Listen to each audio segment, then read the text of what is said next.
Mayroon po akong rayuma. Makakatulong po ba sa akin ng ionic pag-aalis po kasi ako, sobrang sakit po ng aking tuhod at hindi po ako nakakalakad. Salamat po. Actually, pagdating po sa rayuma, although rayuma ang tinatawag, I believe yung problem nyo is arthritis, ano? Kasi I believe that ito ang common word na ginagamit to describe yung problem ng arthritis.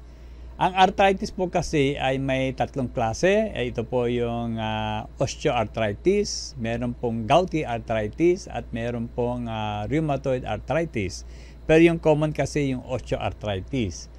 Basically, sa bagay, itong tatlong arthritis na ito, ang sanhi po is yung kakulangan ng tubig.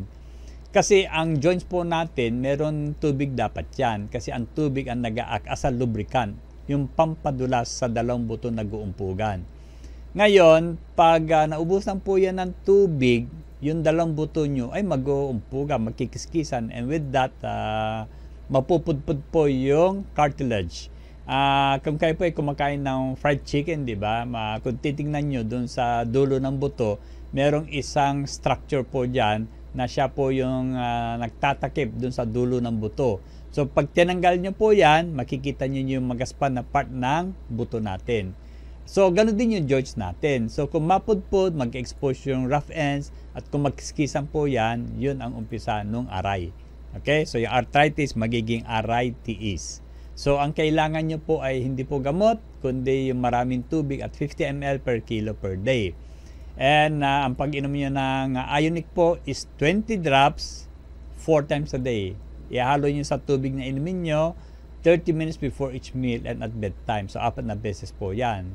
Magdagdag din kayo ng selenium, 20 drops 3 times a day kasi anti-inflammatory po ito. And syempre, yung zinc and copper, kasi ang zinc po at copper ay maganda sa health ng buto. And then kung maaari, iwasan nyo yung pag-inom kahit anong uring inumin, lalo yung may kulay. Kasi oftentimes sila po ay dehydrating. Hindi siya nakakadagdag ng tubig sa inyong katawan, kundi nakakabawas. And with that, magiging mas malala ang condition nyo.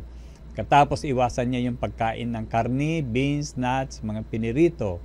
Okay, kasi ito po ay nakakadagdag ng uric acid, and kung meron kayong arthritis, addition uric acid will make the condition even worse.